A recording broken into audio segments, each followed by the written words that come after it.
This is so nice. Thanks all of you for coming. This feels so special. Yeah, one never knows how these events are going to go, and I imagine that it will be like Ada, her partner, and Matthew, and her mom, and us like hanging out at Massey. So this feels really special and really nice. I guess I'll introduce and. My name is Michael Nardone. I am a writer and editor and a researcher. I've been out here for the past week with this really incredible crew with Astrida and Rita and Dylan Robinson and a bunch of other folks doing a listening project out here that's going to be ongoing for the next while. Yeah, I'll say I don't have an official, I didn't expect to do this, so I don't have an official land acknowledgement with me, but just to say we are on unceded, unsurrendered Coast Salish territories. It's something that one coming from Montreal, Jojage, and Munyang, when I come out here, the extent to which global capital and colonialism is present on the streets and in this environs is always such an intense thing. I feel like it's, yeah, I feel like it's so present in the landscape here, and also present with that and against it is the resistance to these spaces, even though they seem absolutely pervading.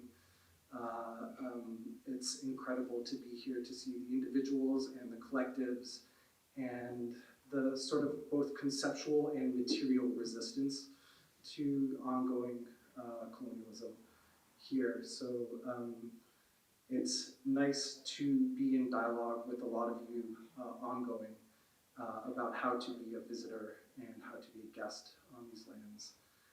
And also to support the sovereignty of the Squamish, Tsleil-Waututh, and Musqueam peoples who reside here. I am going to introduce Aural Poetics this evening. I'm really happy to launch this book.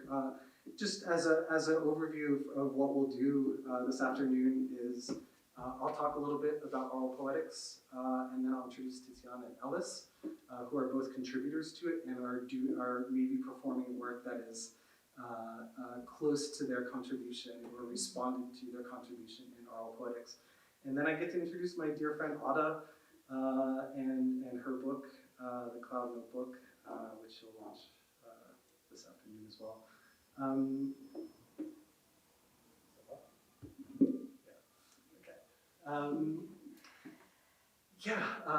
So this is Aural Poetics. This is, have any of you come across OEI before? It's published by OEI. This is a collective of Swedish publishers. It's mostly based around two people, Jonas Magnusson and Cecilia Gronberg. This, as Daniela France just said a few moments ago, has a lot of heft, this book. And it's a reply I get. This is actually like one of the smaller tomes that OEI puts out into the world. Every year they put out like these two 1,000-page works that are exhaustive, research-based works. They're wild. I don't know how they do it. I don't know how they make it happen. Everyone is exquisitely designed. They are conversant with an incredible international network of writers, artists, researchers, photographers, visual artists of all kinds. They will, they have a book from a few years ago called Publishing Practices, Publishing Poetics. I know Jeff was involved in this. Jacqueline, were you involved? In my mind, you might have been. Jonas and Cecilia were in Canada at the time, and they did a sort of tour of Canada and met a lot of folks, and it ended up in that issue and being really thinking about publishing infrastructures here in a fascinating way. And Yeah, they are, they're really incredible folks for the way that they do, they'll devote 10 years to studying a mountain, and they'll publish a work on this mountain. They're a group that's really looking to bring back into discourse, as there's this like continual right-wing shift in Sweden, resistant practices in cultural centers, and really working with leftist cultural groups, infrastructures in Sweden to like make that, bring that back into practice and bring that back into repertoire. This project comes out of a really interesting bit of research that I'll take 5 minutes just to talk about. A lot of you know, perhaps, that I'm really committed to poetry and poetics, and my interest and formation into poetry and poetics is curious in the sense that I was like immersed into contemporary poetry through our archives, audio archives, and so a lot of the work, online repositories like PenSound and UPC and UbuWeb are really formational to me for thinking about poetry and poetics and what we do, and what poets do, the curious activity. And up against recordings of poems, there's always these incredible discussions, lectures, conversations about poetics. And the way that they sort of, poems and discussions and lectures all sort of bump against one another in the archive has always been something that's really fascinated me. And I think a lot of my work is in trying to work in this uncertain ground of what is a poem, what is poetics, and really trying to map language and language practices and discourses together. I'm writing a book about these audio archives right now, and not included in that book is some research on Milman Parry. The reason why it's not included in the book is because Milman Parry doesn't fit at all with the archives I'm talking about. Have any of you ever heard of Milman Parry's work? He's somebody who pops up because he's like known as like the Charles Darwin of, I'm gonna move here just so I can see everybody in the room. That's nice. He's known as the Charles Darwin of Homeric studies. He was this really wild Homer scholar who in the 1920s, he's from Oakland. He went to Paris to do a PhD at the Sorbonne, and he did this kind of operation on the Homeric corpus where he could discern that the Homeric poems were orally composed and orally transmitted. And for this, because of this research he did it in his like mid-20s, in the late 1920s, and it was groundbreaking. It's people talk about this as being like some of the most important work on the Homeric corpus in the after Christ or something like this in the Common Era. And when he defended his work, the Slovenian guy that happened to be there was like, well, if you want to test out your ideas about poems being orally composed and orally transmitted, you should go to the Kingdom of Yugoslavia, because in the Kingdom of Yugoslavia, there's still this class of bards who do this incredible practice. And he went there, and he started learning Serbo-Croatian. He started studying the improvisational. He wanted to study the rhythms of these poems, and he felt that if he was able to study the rhythms of the poems, that he would be able to map the same sort of linguistic analysis that he did with the Homeric poems. But at the time, you could only record 7 minutes on a wax cylinder piece of audio recording. And so this was a problem because Homeric poems, as they heard the Serbian, Yugoslavian epic poems, were about 9 hours. And so it's a pretty difficult thing. And So he went back to Harvard where he was teaching at the time, and he worked with this inventor, and he built a machine that I believe is the first ever continuous audio recording device. And it could record, it was literally 2 turntables and a microphone. It's 2 aluminum plate recording devices that you switch. So you've got 1 aluminum plate here, 1 going. So this one's recording, then you take a little toggle and go to the other one, flip this one, toggle it back. And through that, he was able to record for 10 hours in 1933. And he even like retrofitted a Ford model something in order to fit the recording device in it and charge it. And so he did this incredible work. He made 3,000 hours worth of recordings. These recordings all exist at Harvard on aluminum plates. They've all been digitized. And so I've been working with the collection for the past like 5 or 6 years. And he began writing a book and collected all of his reflections on this project. And while he was doing that, he took a shirt out of his suitcase and accidentally shot himself in the stomach. He had a gun wrapped in the shirt and shot himself in the stomach at the age of 33 or 34 years old and died in the hotel room like that. And he was never able to finish his work, complete his work. Yet the lore of his work had a really, really major impact on how we think of literacy and sound and orality. So much so that figures like Marshall McLuhan and Walter Ong, who are like still somehow the most formative people for thinking about oral practices and oral literatures, they're sort of the main theorists of this field. They all cite Perry as being foundational to their practice, to their sort of theoretical field.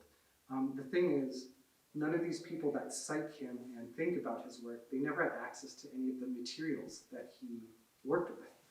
And so it's all based on lore and the idea of what they think that Perry did without actually investigating the archive of what Perry produced. And so in looking through these materials over the past years, one of the things that I've come to realize is this like really vast division between orality and literacy that people take up in Perry's name. It doesn't exist. It's ridiculous. In fact, it comes out of a Christian spiritualist background by Ong and McLuhan. And it's also an intensely colonial sort of ideology to think about writing and to think about literacy and orality in these ways. And Perry shows this in his work. What you find out is that there's much more complicated relationship and imbrication in thinking about how writing and how oral practices and how oral performance work together. It's very contextual. It's very, dependent on the cultural context, the techniques and technologies that are available, and one of the ways so this is what I'm exploring now. I'm really interested in exploring this like imbrication of oral performances and textuality, and the way that I'm doing it is through thinking about listening and practices of listening. And I thought, while I'm doing this research, in order to study the technologies of orality, one of the best ways to do it is to work with artists and writers and theorists who think about these things in really interesting, nuanced, complex ways. And so that's where this comes out of, Aural Poetics. It's it's a real wide variety of works that are in this collection. It begins with Raven Chacon, who I hope you guys, Raven's coming here with his group and playing in like 4 days with this group. It's called White People Killed Them. They're playing at the Jazz Fest in a few days. They just played in Montreal last night. I like wish that I got to see it, and I'm sad to miss it here. But these scores, I did a collection of 14 different scores of ravens that are all like premised upon really fascinating ways of listening with the extended dialogue with him. There's works in here from Ivan Kang, an incredible violist, and Jerome Ellis, who does this really incredible, beautiful work. Some of you maybe have seen this through Windy Subway. This was excerpted or published as a book by Windy Subway. There's a mixture of scores in here. There's a mixture of essays. John Little, who's a friend of yours from New York. Tanya Lucan Linklater is in here, has written a series of scores. Raymond Boisjoli is in there for a really fun Roman Jacobsonian work to think about the mixture of technology and utterance in there in a really fascinating way. Gail Scott is in here. Dali Giroux, who I really want to underline as a really formidable political theorist who thinks about Quebecois as a colonizing language, but a colonized language in English. So she strikes me as one of the most interesting sort of political linguists in Quebec right now. And this is the first time her writings have been translated into English for this edition. Patrick Nicholson, who's a really incredible musicologist, did that kind of anti-sound walk in here. Constance DeJong, Dylan Robinson, there's Mitchell Akiyama, Damon Krukowski from Damon and Naomi are in here. It's a really amazing mix of works.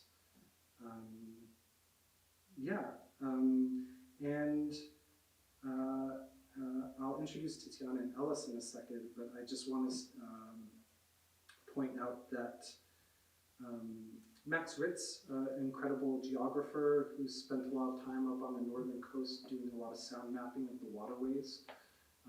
He does really beautiful work, and he thinks about ocean sounds, whale sounds, and labor, and in a really fascinating way has an essay in here. And the project ends with a newly translated work from Cecilia Vicuña, who's one of my favorite poets and artists. It's amazing to have her here. And a whole collection of Lisa Robertson's writings on sound and listening. So the final section is called "Now Listening Will Be the Luminous Duration of Your Tissues." And it's a collection of 6 writings of Lisa's that I think are really some of the most exciting work that she's done theoretically. And it's a special thing for me too, is to have Lisa in here, because we did the first launch for this project in Paris together. And I feel like it's been a really incredible unfolding since this time. I'm really thankful for the way that this book came together. It came together in such an interesting and casual way, and yet it's turned into such a beautiful thing. And I'll introduce Ellis and Tiziana, who have a really wild piece in here to think about the if we want to think about the strangeness between inscriptions and writing practices and performance. There's a number of scores that are published in here that they put together, and I love seeing them. And this is, I believe, an early iteration, or maybe it had. I'll let you talk about. I'll let you introduce the project, but it's a kind of opera. Yeah. and we have the score for it in here, called Eclectic Pink. And thanks so much. I'm going to introduce Ada in a little bit, but thanks so much for coming, and I'll let you guys come up. Thank you.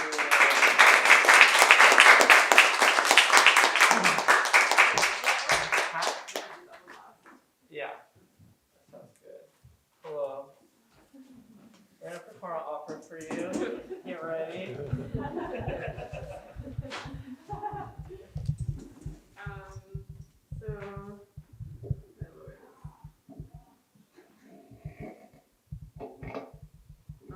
Thank you, Michael, for that long introduction, and thank you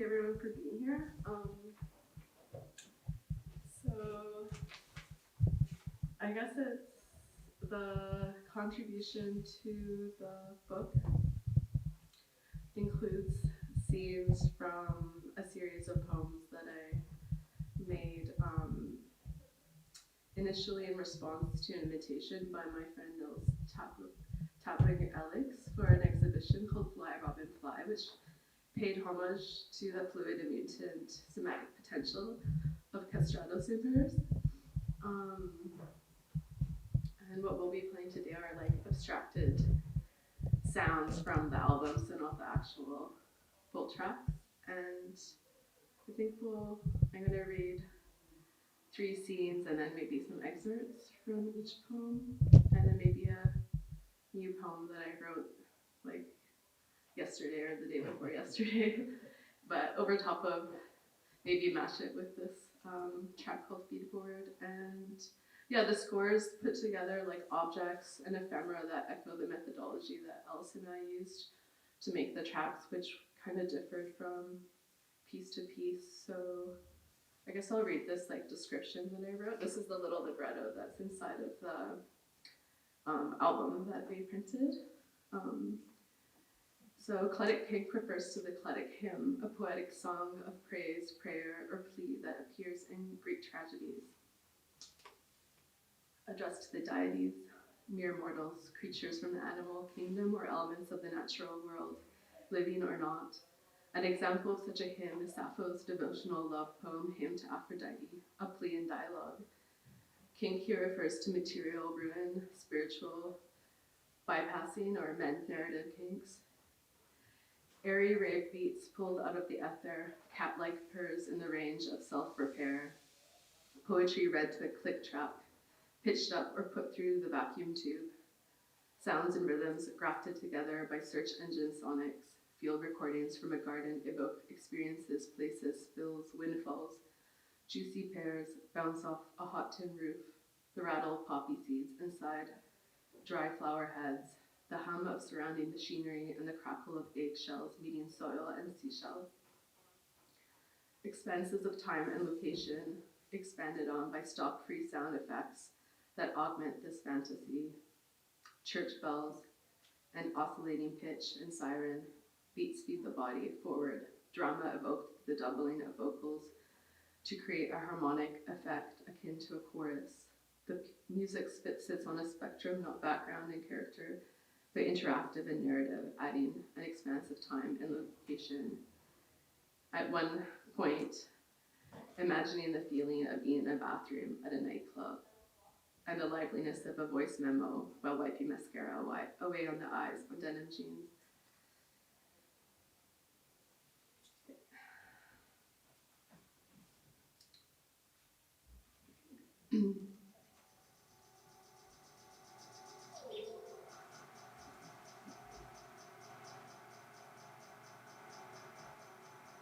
Wind, wind. Scene. Robins sing at twilight. Gust of wind. Drum beats. Piano sounds touched for the first time in years. Tuned to the room that kept them. Dog barks in the distance. The lake twitters.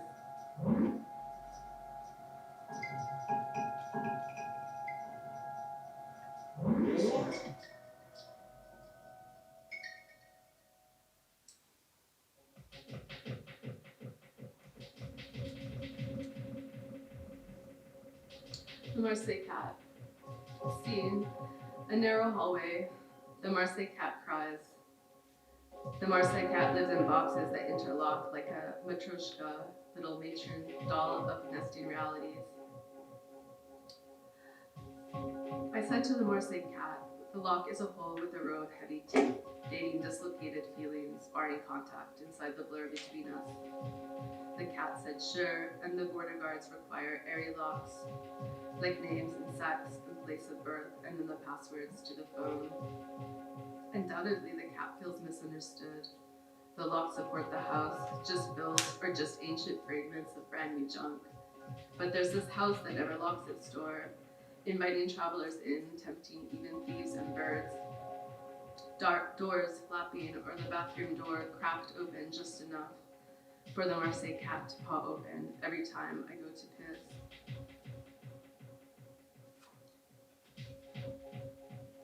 The Marseille cat carries a quilt of dust. Stress shows itself through the skin, in this case, released as dander.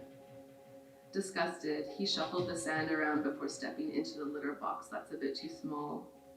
He entered daintily, and is suddenly dainty. Inside a too small box, he feels smaller. In the smallness, he entered a small hole. It was in this depression that we first met the Marseille cat. They ask, what do you do? So to keep in the theme with the suitcase filled with locks, the artist replies, a security guard. Even though it's suspicious, it makes the guard feel safer, so she passes. The key links limp to walking stick, chain, shoe, horn, jumbo pencil, all sticky with residue like butter, croissant, oil of a happy meal, sugar to keep going, traces of snacks and steering wheels from hands, baby soft, calloused and needing to pee. In one ear, out the other, then repeated, in one ear and out the other.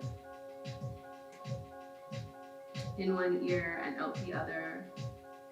Germ-free, breezy, stainless.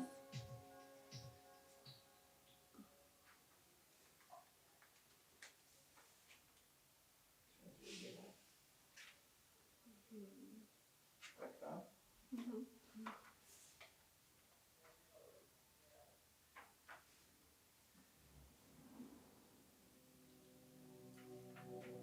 Please, please.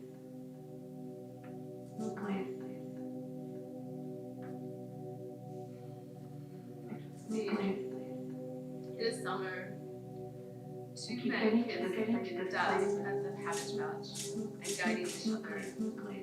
They converse about spiraling and bouncing on telepathic fabric, capturing time, sitting at the edge of a hole during late spring. Their legs dangle in the hole. The hole resembles a grave. The roots of the pear tree are exposed. Milk place. I keep getting to this place that is beautiful. It feels like death in the sense that it tightens and summarizes, also expands. I mean, tightening is one way in the sense that it's a collection of reality into a more purified state, almost that is almost the way you think about time in a non-linear way. I mean, the fractal is so instructive. It points to the cherry tree. It's where her becomes mind, fractal time, and is assistant in its repetition.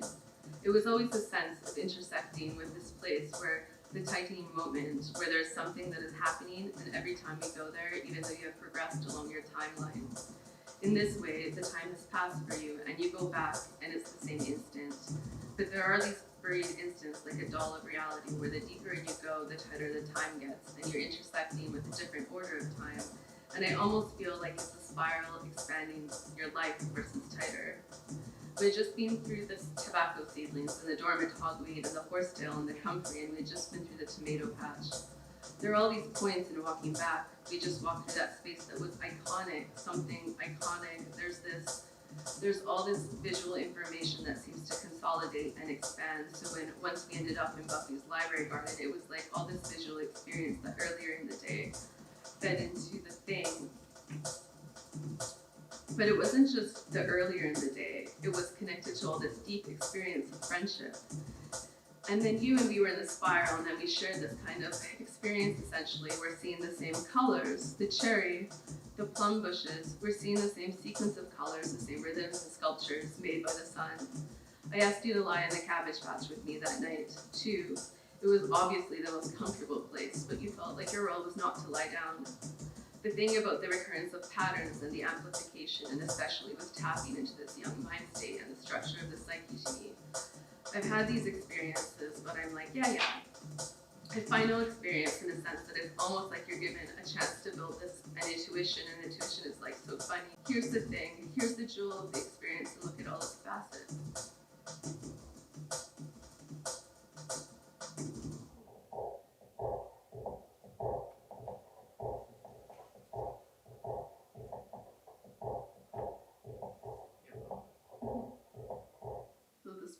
There's a couple of poems that I read in Italian on the album, but I translated to English.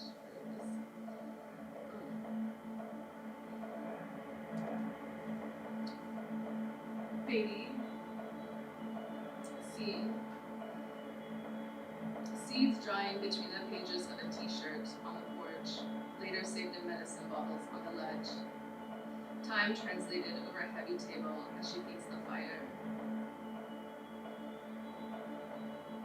Seeds wrapped in dried wet wipes, seeds tucked between newspaper, cut seeds.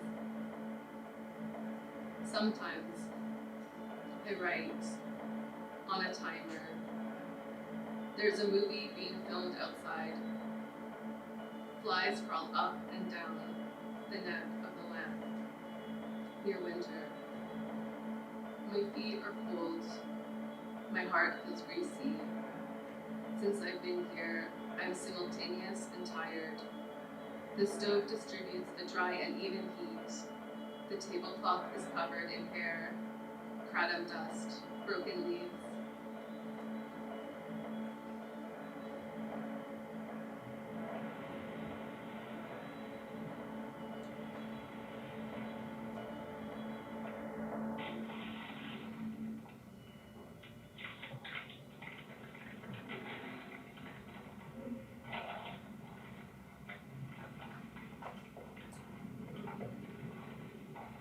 One last thing.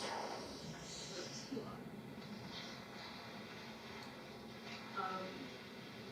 This poem I wrote in response to a poem that Jackie Ross sent me the other day by Bernadette Mayer called Essay, and this poem's called Trying. The poem was by Bernadette Mayer. I asked why we lived on a farm and not beside the mall. My mom said, Pupa, I never wanted to marry a farmer, and I never wanted kids. I guess it's too late for her to live in the city. I guess I already lived on the farm. I guess it's not too late to return to the farm again. She had 4 kids. I'm the only one who, till now, wants to return to the farm. Joe supervises Joe and FaceTimes all day, and the till is healthier. And at the till, but he is healthier when he tends to the farm, but is now addicted to grafting and legacy, and he sees himself in all the children. I didn't know about caves or farms, but I wanted to run away from the openness of the sky to the density of architecture's propositions. I never wanted to get married, and not knowing how to answer the question, I said my wedding would be in Paris, the way a child says when they grow up. I want to be a dog. I want to be a rabbit. Before we moved to the farm, we lived in a house in a town. My dad drove his tractor, and most of the time I saw the dirt fall off the treads.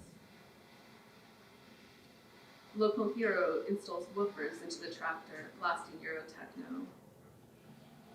He saves Doug, who taught him English at the picnic table at Super Save Gas.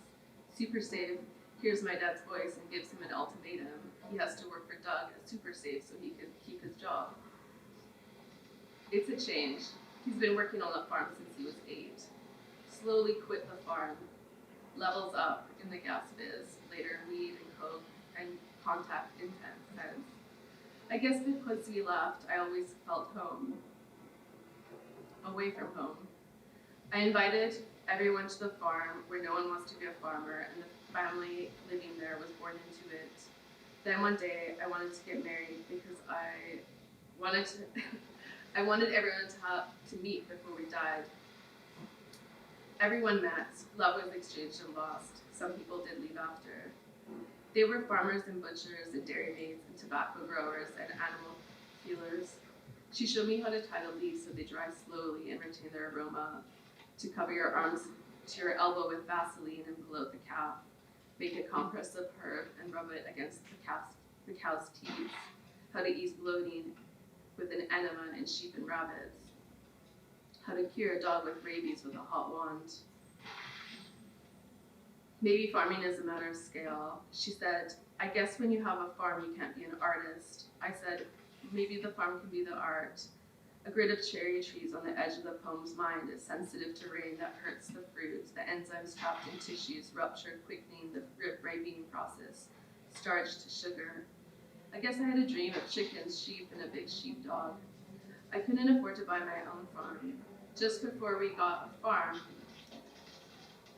though, there was a windfall, and I was able to dream about some lavender and garlic and calendula and pigweed. I can't be a farmer alone, so I'll never be a farmer now. I'm almost too old to make kids to help me on the farm. I guess I can't expect my friends to want to farm with me. Will I be able to get a farm later in life, the way Allen Ginsberg got one? We had a big garden. She asks, who were the farmer poets? I guess if I was born into the farm when I was a farmer, poet for a few years, weighing the produce when my mom went to buy milk. I guess I'll never raise a full crop of anything on an acre. Can one farm by themselves?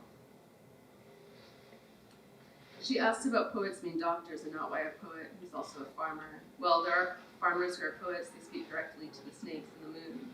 There's a lot to learn from gourmets who've never read a book. I've seen them.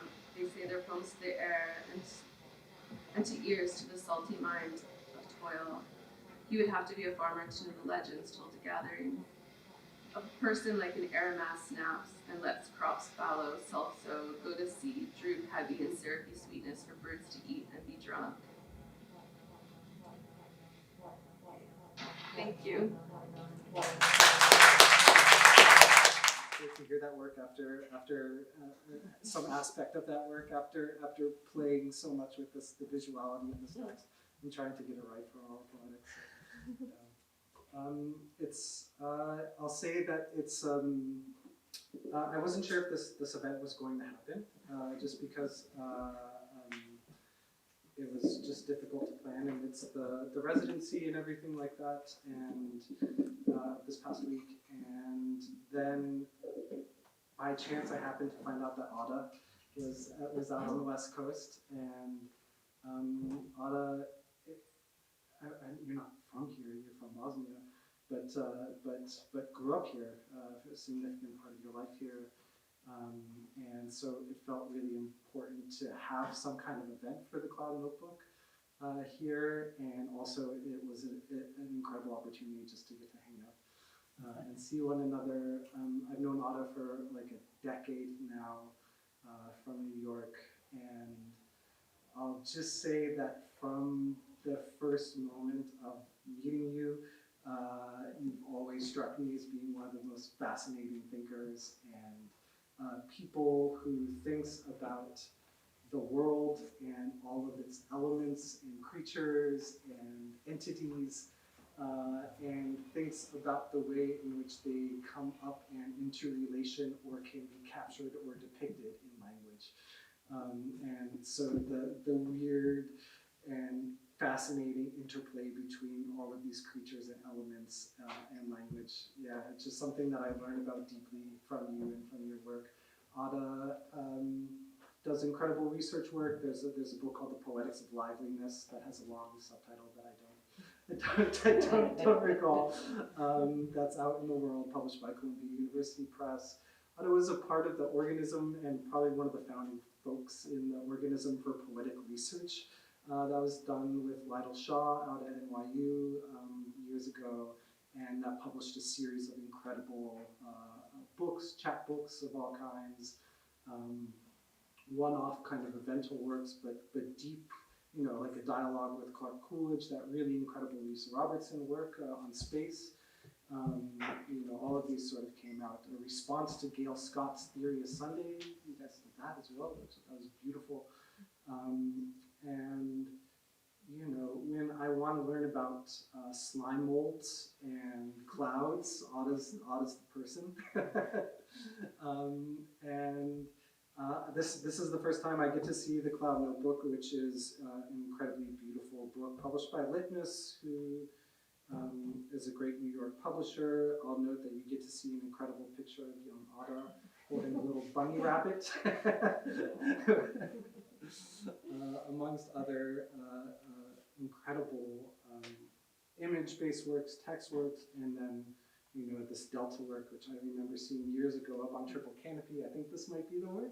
Yeah, this is a version. Like the deltas are still there. Everything else is changed. Everything else is different. No.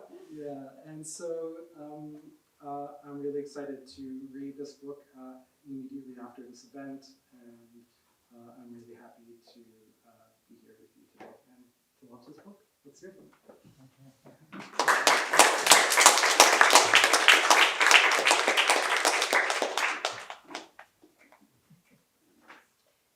Michael, so much for that introduction, and thanks everyone for being here, and for Massey for organizing and making everything happen in this space.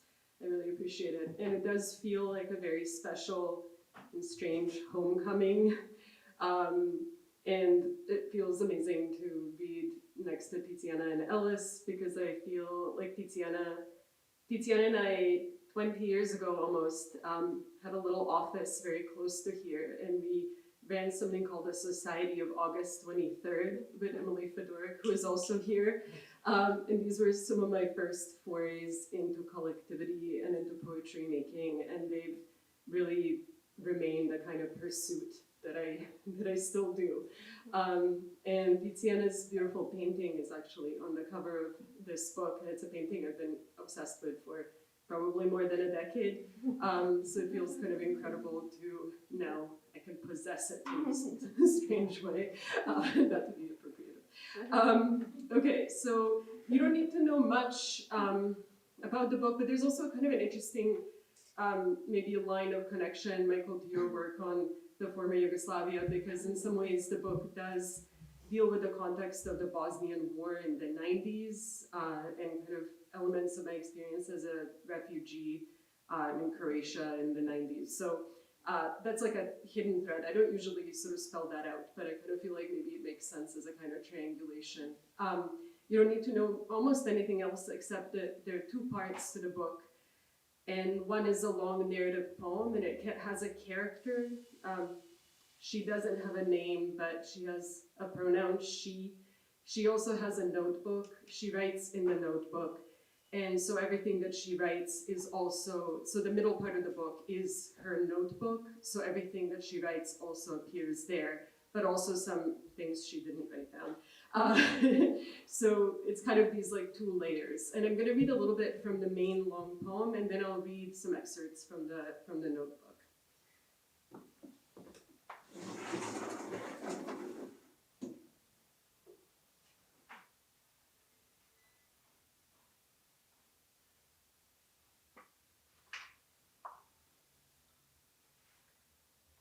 The blue beetles crawl across the ground, tiny, numerous drops of sky, a blue bridge, fake teeth that a woman models out of bread dough and covers with white nail lacquer, a lattice through which the river is green, or a thought is green, pressing into a wall. Later, she presses them into and over her real teeth, like little lacquered shells, and goes out into the evening, its sky. Later, she becomes a tree with round leaves in a blank landscape, the gull resting their faces near each other. Everyone and no one looks at the tree. Someone leaves berries underneath it. Someone reaches for something inside the tree, although we can no longer see their hand once it disappears into its shell. She writes in her cloud notebook. A numb hand or face breaks into sea foam. Constellations are 1,000 tiny pinpricks in the sky's sky. A gull flies over a shape of a gull in the sea, or a gull is only the yellow edge of a window. She returns to the point when all that is now yellowing had appeared at once between days, the extended things, a surface near a surface, an explosive thing, a dark green and silver recess in this thing that she calls the forest. Everything appears between everything else that appears, she thinks. The orbits of time detach from the surfaces of the planets then. Sometimes she thinks she comes from a woman with the apples, who owned a horse, who knew the way from the train station to the house, or the green-eyed one, a carpet weaver, or the one who knew how to pull green beans from their hollows, and who escaped into the forest on a horse in war as a way of resisting the occupation, leaving her baby in a house with a blind room. or the one who escaped through the tunnel dug underneath the airport, or the one who spread her black coat on the ground next to the sea so that they can sleep, or the one who carried the rings and sold them. Sometimes she's not sure which one she is, or if the dream of the sea, the one with the golden elevator ascending the cliff with the red coral in the blue water, the one with the red, dense flesh of anemones in the dunes, is the same dream. A wall is a gesture the grass moves across with relative quiet. A yellow rock entirely covered with lichen shines even in the dark, as if on another planet. A dress hangs on a chair depicting a small landscape. 2 boys, a mountain, a bird in the tree between them, or the mountain is a dune of pink seen through the fabric far away in the landscape, there and actual. Some salt is shaken onto the surface of the table. She does not remember whether the beetles had come out onto the street late in the day, or whether their appearance had occurred only at night. She wishes to belong to a species that did it all at once, in a cloud of occurrence. The smoothie fell apart, not into liquid, but into solid chunks of frozen strawberries, blobs of banana and other fruit matter, a loose mixture floating in the background of a milky sea. Now blue, now purple, as if a baby or another small animal had regurgitated its meal into her mouth. She felt that capitalism had failed her. The magic bullet had not made the objects of the world disappear into a homogeneous mass that could transition seamlessly into the interiority of her body. She considered the intransigence of the world, its refusal. What of the shapes that do not disappear, she thought, that are still floating in the sea or sky? The bridge was held up by the cement and blue steel. The wing was held up by muscle. The lines were held up by the asphalt beneath them. The voice was held up by ribbons of tissue. The mouth was held up by the teeth. A line of sight was held up by the telescope. A tarp moved the color blue above the bed of a truck in movement also. The small horses appeared to move their bodies over the pink cloth. But what appeared as their movement was only a form of disappearance. Some of their bodies visible here and now, and some later with a delay. Okay, that's from the main poem.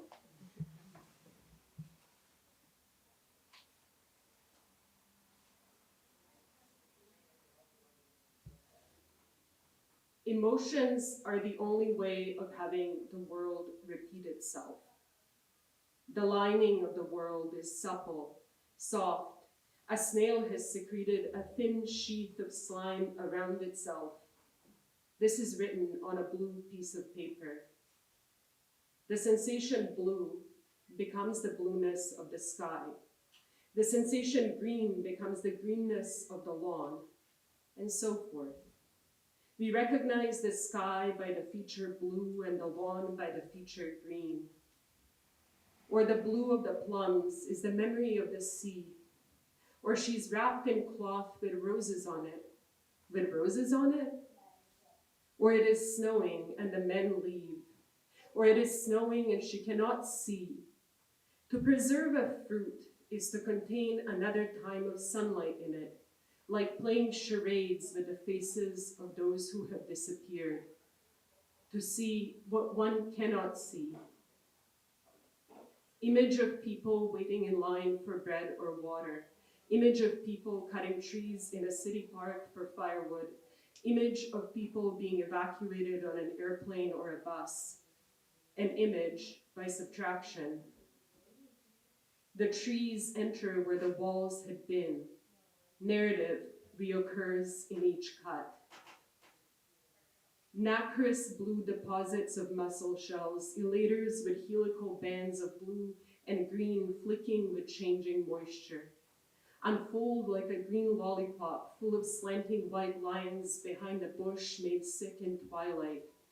A mood is a body's precipice, like little crystals in a dish. Windowing an egg. In this tiny performance, rub the surface of the egg like a dusty moon with gauze soaked in ethanol. Then place a piece of clear tape over an area of the egg and cut a window into the tape with a pair of scissors. A small window is cut into its shell and a piece of clear tape placed over it. Seeing the strange red moving dot, like a tiny insect from the rocks moving along your arm. One could close the world into an orb, shutting an appearance, a dotted seal rising from the waters. They had cracked out of the egg or had come into it, sucking the juice out of the long threads of the thistle. A bird with blue wings turned sideways, or a dress she's wearing made out of night.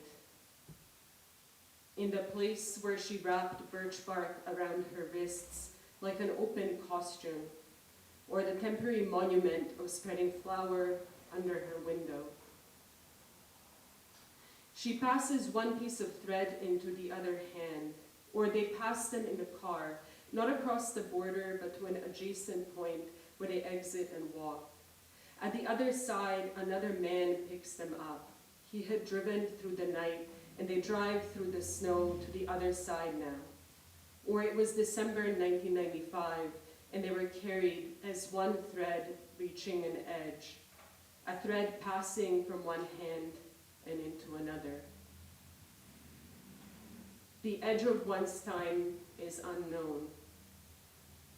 Tiny performance number 2. You enter a house of the architects with 12 mice who live in the cutlery drawers. It is the first spring that you remember clearly, and so it will always stay the spring. You walk through the gardens upwards and then climb a small wall. You think that Bora, the wind, will blow you off in the opposite direction. It doesn't. Later you draw sailboats in complementary colors, orange and blue, yellow and purple, red and green. Memory is a small thing, like glow on the inside of an apartment building as you're peering in.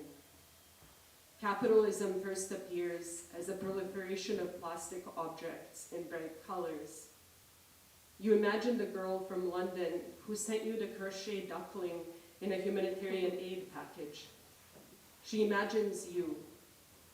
A story is a style you tell in the shape of a dream.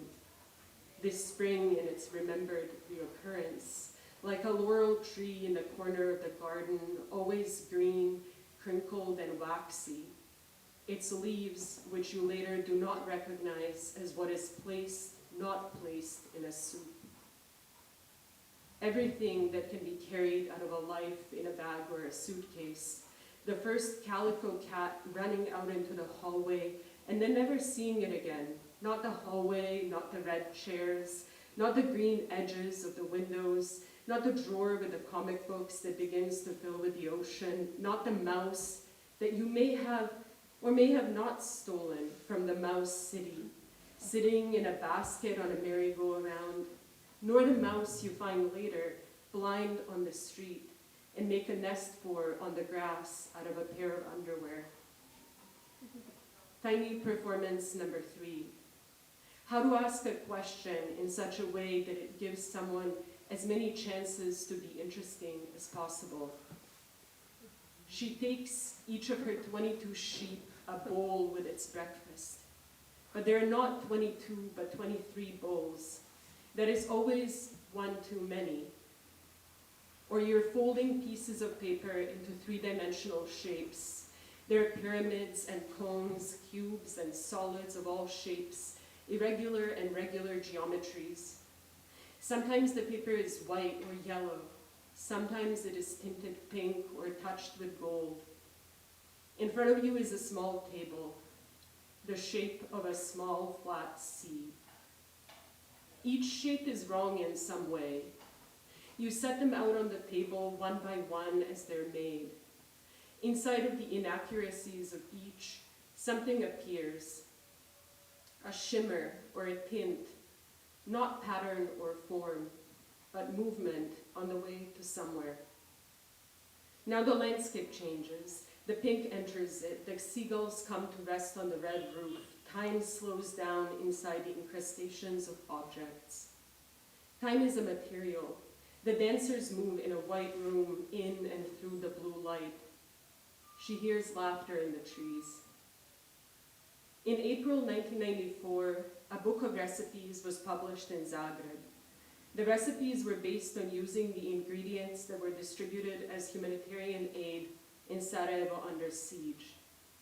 The printing of the book was supported by the World Health Organization, UNHCR, and the UN World Food Program.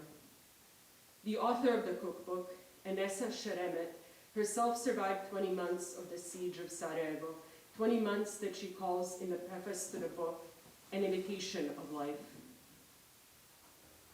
No bake, chocolate, or cake. Half a cup of cooking oil, half a cup of milk powder, half a cup of sugar, half a cup of cocoa powder, 1 3/4 cups water, 8 slices of sandwich bread torn into bite-sized pieces. Place cooking oil, milk powder, sugar, and cocoa powder in a large saucepan and stir to combine. Add water and place mixture over medium heat, stirring constantly until blended. Gradually add bread pieces until mixture forms single piece. Spread mixture in 1 oval dish and let cool. Spread war cake icing on cooled cake and serve. War cake icing. 4 tablespoons milk powder, 3 tablespoons flour, 3 tablespoons sugar, 1 tablespoon cocoa powder, 1 cup water. Place milk powder, flour, sugar, cocoa powder, and water in a saucepan. Cook over medium heat until ingredients form frosting-like consistency. Let cool before spreading on cake. What is tied up or clipped in loops like a sail of an invisible boat of pink satin, which shimmers, bruised like a cherry fallen between a chest and a tree. The embroidery of the butterfly on the commentators, or the oily dark fish with faint blue stripes pulled out of the sea's surface. Each pass a description, like a drawing, attaching at the golden loops and dots, the flickers of thought, as if exhaustive and separate at once, noticing the marks of the sea on the fish as another kind of bruising, where the flowers left on the glaze of the biscuit are nearly inedible, some like twisted gold ribbon or gold leaf, a kind of rose we cannot touch. The clouds are a flicker of a moon tent, a kind of memorial that can be sent up as figures carved out of the snow and given names and left to melt.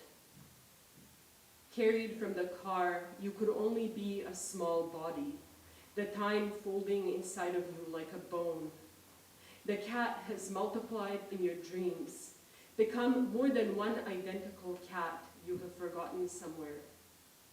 How the birds still fly where the trees had stood in their sparseness. Now the figure seems clothed and not simply stone, as if they had dressed her.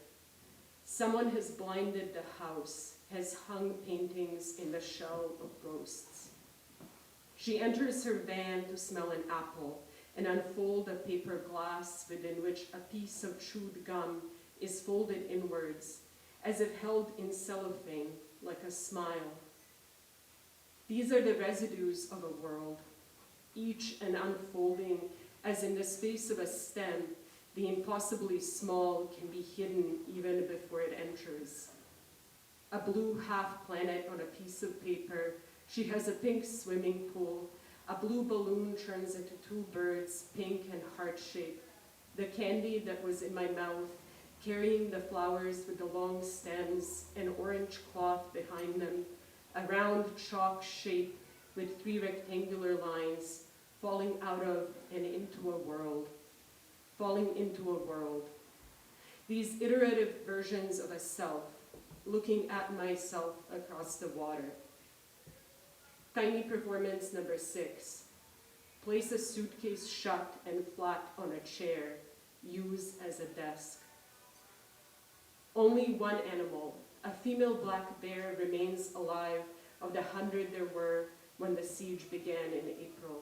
She's mangy, perhaps half her weight when her ordeal started, and she barely has the strength to stand upright against the rusting bars of her cage when visitors arrive with a loaf of bread and a few snatches of grass. After surviving a siege for more than 200 days, a bear, the last surviving animal in the zoo in Sarajevo, has died. We took her some bread and an apple last week, but she was too weak to eat them, Pal Takac, a zoo employee, said Tuesday. Tiny performance number 7. In this tiny performance, you are the girl in the snow. Like a sheep in time, you cannot see yourself. A figure placed in the distance looks outward. Pythia would then remove her purple veil. She would wear a short, plain white dress. The rising smoke was a signal that the oracle was open. Await not in quiet the coming of the horses, the marching feet, the armed host upon the land. Slip away, turn your back. You will meet in battle anyway. You will go, you will return never. In war will you perish. You will go, you will return. Never in war will you perish. You will go, you will return. Never in war will you perish. The gold nuggets fell out of the cavities and landed in the dirt. The dirt was continuous like one long sheet. Sometimes it found forms of difference or separation in the long stomachs of worms. Anything contains an outside inside of it. A donut is a simple shape with a hole. They had entered the interior of the office building, moving through the dim corridor towards the red light. The worms were in love with the nuggets of gold, and so they forgot about the continuities of the dirt and the inner cavities of their bodies. The worms said, lick, lick, click, click, and the gold said, click, click, lick, click. All interior space is the outside folded in, a series of invaginations that tunnel through a ball, to create spaces where things can be kept separate. Small tissues, some of thin pink fabric floating in the wind. The ants had come for the honey, and then one night they had changed their route. Having become pregnant, but following her fascination with a sighting of a rabbit, of a creature resembling a rabbit, but whose heart and lungs grew without outside its body. About 14 days since she was delivered by the same person of a perfect rabbit. The woman had made oath that 2 months ago, being working in a field with other women, they put up a rabbit, who running from them, they pursued it. From that time, she had not been able to stop thinking of rabbits. These were formed in her imagination from a rabbit she was fond of, that slept on the bed at night. As such, early impressions, as from a dream or plain sight of household pets, can imprint themselves on what appears and should be avoided. Others say that if it be a fact, a veil should be drawn over it. A sound of hair being cut. The dream is of cloth or what she sees, oranges and blue flowers on cloth.